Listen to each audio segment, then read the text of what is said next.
د تواب غوږ وتخنید، څنګ یې بدل کړ، پزه یې کش سوه، سترګې یې رڼې کړې. جوجو پر بالښت ناست و. تواب په خوبولي غږ وویل: نیمه شپه ده. جوجو بسترې ته ور ټوپ کړل، لاس یې پر دیوال کښېښود. کوټه سپینه رڼا ونیوله. ویې ویل: نن مې یو څه ولیکل، درته وبیل ولم. تواب کښېناست. جوجو ویل: مازدیګر د غونډۍ د کلي په فصلونو کې ګرځېدم، یوه مرغۍ مې ولیده، د توت په ونه کې ناسته وه. نږدې ورغلم، په ستوني کې به یې ساه راټوله کړه، د ټټر سرې مړې بڼکې به یې وپړسېدې، خوندور غږ به یې له ژېړې مښوکې راووت. ډز سو، مرغۍ والوته. د ټوپک په غږ پسې ورغلم، له یوه کوره چیغې راتلې. پر دیوال ورته کښېناستم. څو ښځو له یو ځوانه ټوپک وړ، خو ځوان زور نه وهل. بیا د یوې پیغلې له خولې وینو داره وکړه. ځوان د ټوپک پر کنداغ وهلې وه. نجلۍ ړنګه سوه. ځوان له کوره ووت. مخامخ دروازې ته یې ټوپک ونیوه. ټک ټک ټک. د کلا دروازه سوری سوری سوه. هماغه کور ته مې ور ټوپ کړل.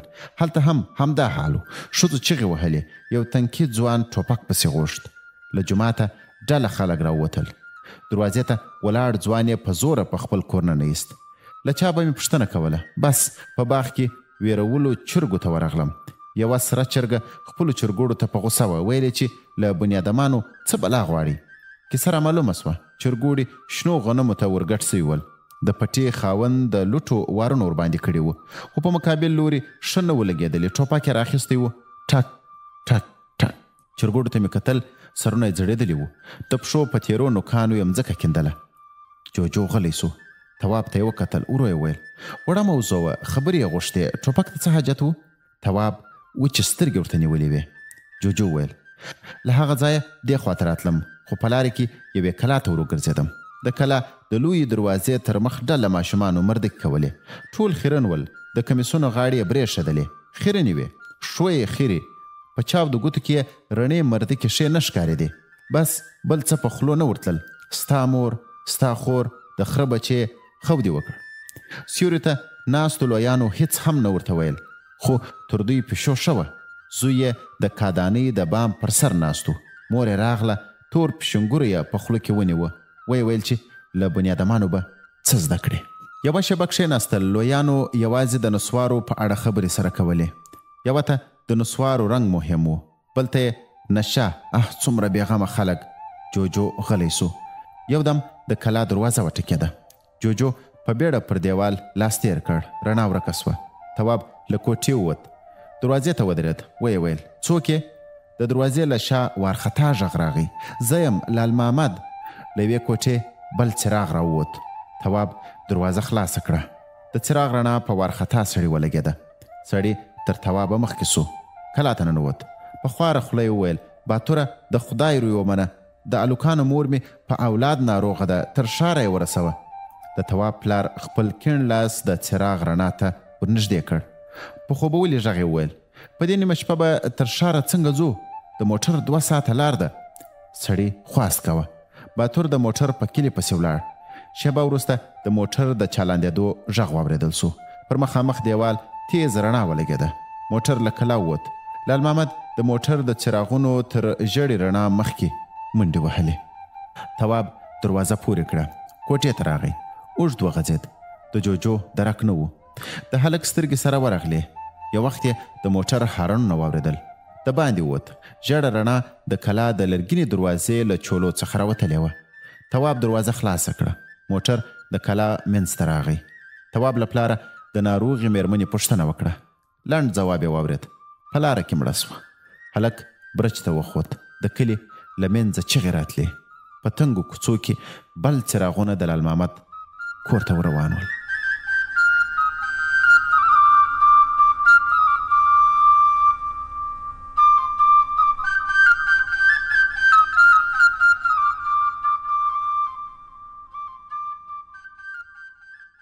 نیکه په غوسه و.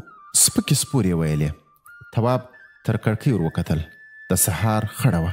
نیکه په ډیران کې ګرځېده. هلک د باندې ور ووت. ښځې او نجونې په چوتره کې ولاړې وې. وارخطا ښکارېدلې. بوډا په ګوتو کې نیولې کاغذ پورته ونیوه. په خوشکې وویل: زما کوټه چا جارو کړه؟ د تواب مشره خور د خپلې مور تر شا ودرېده. نیکه چغه کړه: بلا وبلا. ډنګره ښځه مخکې ورغله. څه وایه ملک لالا؟ دا کاغذونه چا پر ډیران اچولي دي؟ ښځې چوترې ته وکتل. لور یې لړزې اخیستې وه. ښځې په خواره خوله وویل ملالۍ. نیکه چغه کړه دا سپی په دې نه پوهېږي چې د مځکې اسناد دي؟ ښځه لړزېده. نیکه وویل یوه بله پاڼه هم ورسره وه. ښځې له چوترې راکښته سوې. ټولې په ډیران کې ګرځېدې. نیکه په غوسه کوټې ته ننوت. د تواب اوږه درنه سوه. جوجو وویل د غواوو پښې وګوره. تواب ورغی. پاڼه یې له لندو خوشایو راپورته کړه. لستوڼي یې پرې تېر کړ. کوټې ته ننوت. نیکه په غوسه و. تواب پاڼه بوډا ته ونیوله. په منډه له کوټې ووت. تواب په چوتره کې کښېناست. د لمر ژړه وړانګه د مخامخ برج د بام له سرداوه په راوتلیو لرګیو لګېدله. یو دم چیغې سوې. ملالۍ په منډه له دالانه راووته. ګیلاس یې تر سر تیر سو. د کوټې پر لویه شیشه ورغی. شیشه دړې وړې لاندې راولوېده. تواب په بیړه دالان ته ورننوت. پلار یې په غوسه و. ښځو ته یې ښکنځلې کولې. ویلې چې ړندې دي د جایداد کاغذونه هم نه پیژني. تواب یوه شیبه په وره کې ودرېد. ښځې وارخطا وې. له تناره سرې لمبې راوتلې. په شکور کې د پرتو زغالو پر سر تک تور مچان ناست ول. هلک بیرته چوترې ته ولاړ. د څنګ له کوټې د ملالۍ د ژړا غږ راتله. ورغی. خور یې کونج ته ناسته وه. اوښکې یې نه تم کېدې. تواب کدانۍ ته ولاړ. په دیوال کې ټومبلی لوی لور یې ور واخیست. له کلا ووت. کیڼ لاس ته تاو سو. شنه فصلونه ول. سهارنۍ لمر د غنمو له شنو وږو ژړه رڼا پورته کوله. هلک شوتلې ته ودرېد. څو لوری ور واچول. غلی پر پوله کښېناست. د جوجو غږ یې واورېد. ها تندی دې سم ونیسه خواشینی ښه نه ښکارې. تواب ور وکتل. جوجو یې څنګ ته ناست و. تواب ویل نیکه مې سهار له جوماته راته د کلا د منځ په ډیران یې د مځکې قباله موندلې وه. جوجو په خبره کې ورولید. پوهېږم. تواب په غوسه وویل خور مې غټه نجلۍ ده خو تر اوسه لا د کار کاغذونه نه پیژني. یوه سپینه جنت کوکۍ راغله. د جوجو پر رڼا ککرۍ کښېناسته. جوجو وخندل. کوټ کوټ کوټ. مه مې تخنوه. جنت کوکۍ والوته. جوجو هلک ته وکتل. ورو یې وویل ښه نو ته د کاغذونو په ارزښت پوهېږې؟ تواب غلی و. جوجو وویل بېګا د لال محمد میرمن مړه سوه. سهار دې خور د مځکې قباله جارو کړه. ولې؟ تواب په حیرانۍ ورته کتل. جوجو وویل که تا مکتب نه وی ویلی ډاډه یم د مځکې له قبالو به دې کاغذي کښتۍ جوړولې. تواب غلی و. جوجو وویل په ټول ولسوالۍ کې یوازې یو مکتب دی. هغه هم د هلکانو لپاره. نو خوارکۍ نجونې څه ملامتې دي؟ هره ورځ کوټې جارو کوي. په کوم کاغذ پسې به ګرځي چې د کار دی که بې کاره؟ که همدې نجونو مکتب ویلی وی نو په سیمه کې به مو ډاکټره درلودی. د لال محمد ښځه به یې ولې نیمه شپه په خامو لارو تر ښاره وړله. تواب ولاړ سو. لور یې ور واخیست. یوه پلنډه شوتله یې وریبله. کور ته ولاړ. شوتله یې په اخور کې واچوله. په چوتره کې دسترخوان ته کښېناست. نیکه ته یې وکتل. لا یې ټنډه تروه وه. غوږ یې وتخنېد. جوجو وویل بوډا ته ووایه چې په سیمه کې مو ولې د نجونو مکتب نسته. تواب جټکه وخوړه. له چایو ډک ګیلاس کوږ سو. پلار یې په غوسه وویل پام. تواب وویل نسم کولی. بوډا په حیرانۍ ورته وکتل. تواب په منډه کوټې ته ننوت. جوجو پر بستره ناست و. تواب په غوسه وویل نسم کولی. نیکه ته غوسه ورځي. جوجو په خبره کې ورولوېد. خو زه باید ورباندې پوه سم. نن جمعه ده مکتب ته نه ځم. نیکه د چلم د څکولو په وخت کې خوشکې نه کوي. ساعت ووت. د لمر ژړه وړانګه د کوټې د یوه ځنۍ دریڅې پورتنۍ برخه روښانه کړه. تواب ویل اوس یې وخت دی. د باندې ووت. نیکه په چوتره کې یوازې ناست و. له خولې خړ لوګی راووت. تواب غلی کښېناست. بوډا ور ونه کتل. د هلک پر اوږه چونګاره ولګول سوه. تواب ویل ملک لالا دلته ولې د نجونو مکتب نسته؟ بوډا یو دم وټوخل. په ټوخي کې خندا ورغله. خوب دې لیدلی؟ نه یوازې یوه پوښتنه کوم. بوډا چغه کړه. بلا وبله. ساده چای دې پسې څه کړ؟ له دالانه ښځینه غږ راغی. تیار دی اوس یې دروړم. نیکه ویل ګوره بچو په داسې چټیاتو دې سر مه خرابوه.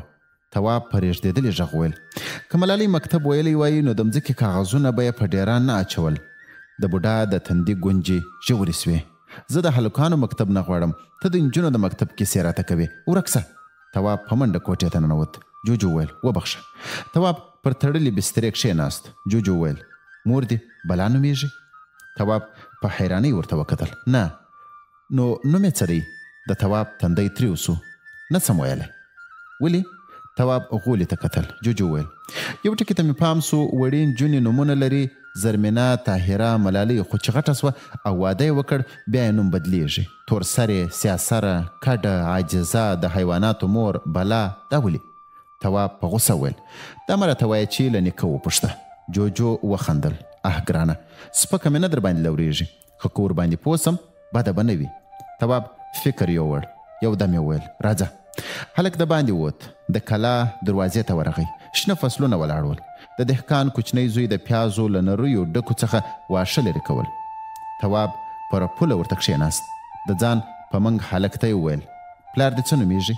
هلک وخندل. نوی خو نه یې راغلی؟ بازمیر. ښه نو د مور نوم دې څه دی؟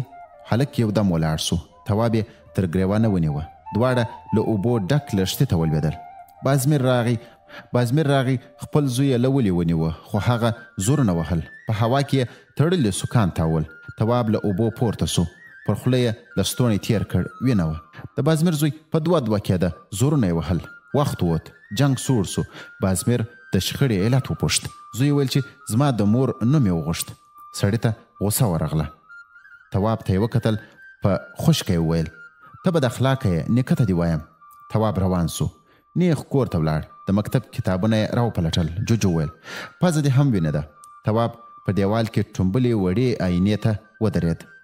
د مور ټکری یې پر پزه تیر کړ. بیرته پر خپل ځای کښېناست. جوجو وخندل. نو ته بد اخلاقه یې؟